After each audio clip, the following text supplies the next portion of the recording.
Welcome to Rich Mind Podcast, where wealth begins in the mind. Luck and risk. Luck and risk are siblings. They are both the reality that every outcome in life is guided by forces other than individual effort. NYU professor Scott Galloway has a related idea that is so important to remember when judging success, both your own and others. Nothing is as good or as bad as it seems. Bill Gates went to one of the only high schools in the world that had a computer. The story of how Lakeside School, just outside Seattle, even got a computer is remarkable. Bill Dougal was a World War II Navy pilot turned high school math and science teacher. He believed that book study wasn't enough without real-world experience. He also realized that we'd need to know something about computers when we got to college, recalled late Microsoft co-founder Paul Allen. In 1968, Dougal petitioned the Lakeside School Mothers Club to use the proceeds from its annual rummage sale, about $3,000, to lease a teletype Model 30 computer hooked up to the General Electric mainframe terminal for computer time-sharing. The whole idea of time-sharing only got invented in 1965, Gates later said.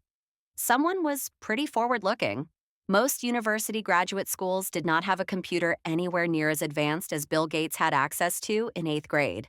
And he couldn't get enough of it. Gates was 13 years old in 1968 when he met classmate Paul Allen. Allen was also obsessed with the school's computer, and the two hit it off. Lakeside's computer wasn't part of its general curriculum. It was an independent study program. Bill and Paul could toy away with the thing at their leisure, letting their creativity run wild, after school, late into the night, on weekends. They quickly became computing experts. During one of their late-night sessions, Allen recalled Gates showing him a Fortune magazine and saying, "What do you think it's like to run a Fortune 500 company?" Allen said he had no idea. "Maybe we'll have our own computer company someday," Gates said. Microsoft is now worth more than $1 trillion. A little quick math. In 1968, there were roughly 303 million high school-age people in the world, according to the UN. About 18 million of them lived in the United States. About 270,000 of them lived in Washington state. A little over 100,000 of them lived in the Seattle area. And only about 300 of them attended Lakeside School. Start with 303 million and with 300. 1 in a million high school-age students attended the high school that had the combination of cash and foresight to buy a computer. Bill Gates happened to be one of them. Gates is not shy about what this meant. "If there had been no Lakeside, there would have been no Microsoft," he told the school's graduating class in 2005. Gates is staggeringly smart, even more hardworking, and as a teenager had a vision for computers that even most seasoned computer executives couldn't grasp. He also had a 1 in a million head start by going to school at Lakeside. Now let me tell you about Gates's friend Kent Evans. He experienced an equally powerful dose of luck's close sibling, risk. Bill Gates and Paul Allen became household names thanks to Microsoft's success. But back at Lakeside, there was a third member of this gang of high school computer prodigies. Ken Evans and Bill Gates became best friends in 8th grade. Evans was, by Gates' own account, the best student in the class. The two talked on the phone ridiculous amounts, Gates recalls in the documentary Inside Bill's Brain. "I still know Kent's phone number," he says, 5257851. Evans was as skilled with computers as Gates and Allen. Lakeside once struggled to manually put together the school's class schedule. A maze of complexity to get hundreds of students the classes they need at times that don't conflict with other courses. The school tasked Bill and Kent, children by any measure, to build a computer program to solve the problem. It worked. And unlike Paul Allen, Kent shared Bill's business mind and endless ambition. "Kent always had the big briefcase like a lawyer's briefcase," Gates recalls.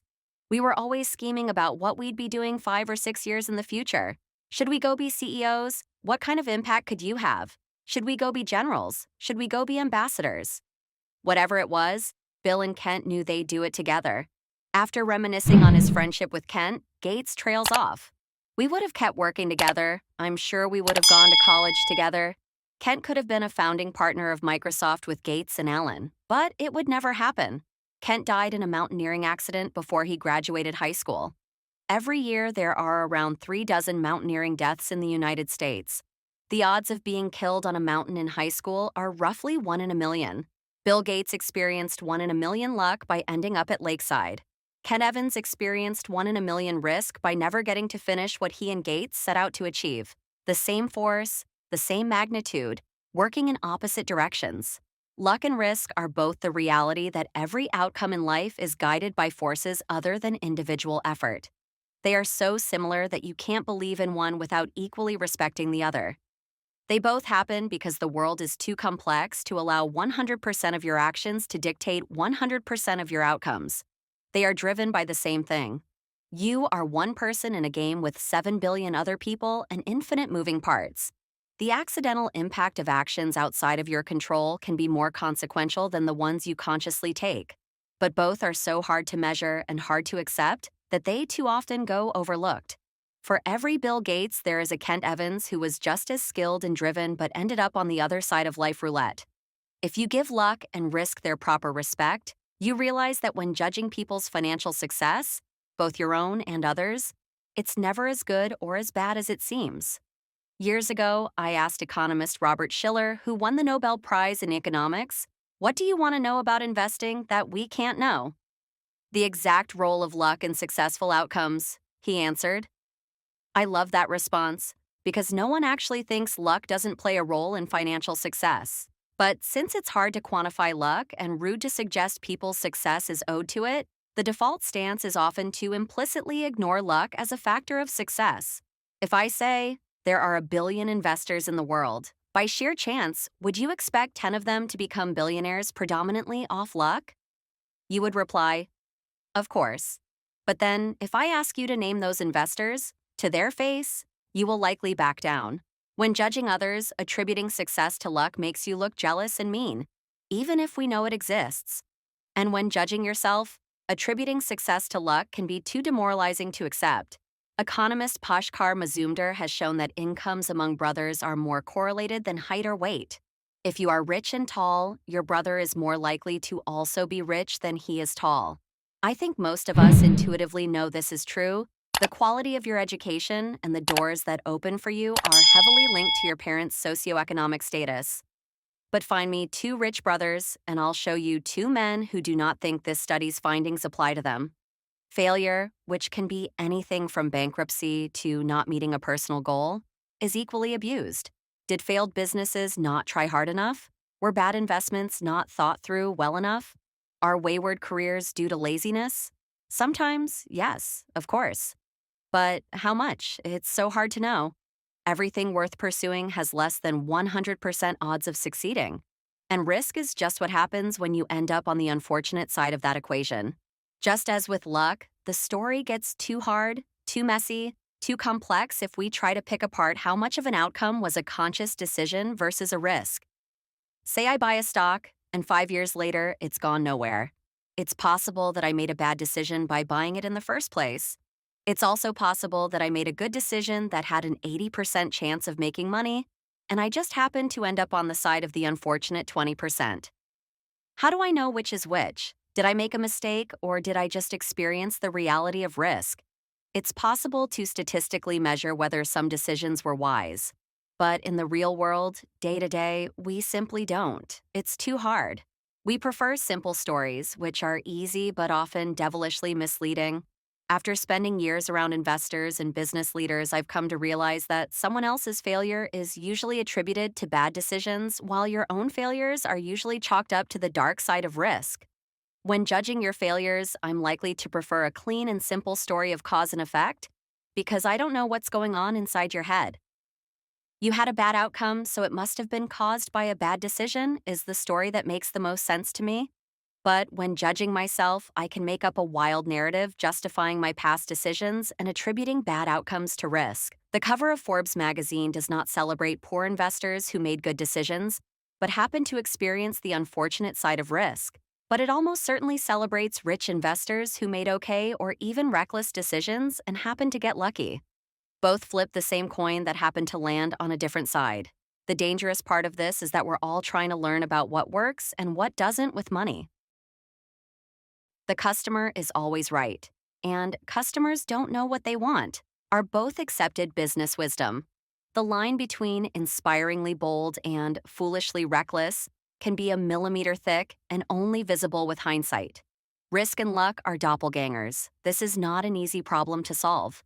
The difficulty in identifying what is luck, what is skill, and what is risk is one of the biggest problems we face when trying to learn about the best way to manage money. But two things can point you in a better direction. Be careful who you praise and admire. Be careful who you look down upon and wish to avoid becoming. Or just be careful when assuming that 100% of outcomes can be attributed to effort and decisions. After my son was born, I wrote him a letter that said, in part, some people are born into families that encourage education, others are against it. Some are born into flourishing economies encouraging of entrepreneurship. Others are born into war and destitution. I want you to be successful, and I want you to earn it. But realize that not all success is due to hard work, and not all poverty is due to laziness. Keep this in mind when judging people, including yourself. Therefore, focus less on specific individuals and case studies and more on broad patterns. Studying a specific person can be dangerous because we tend to study extreme examples.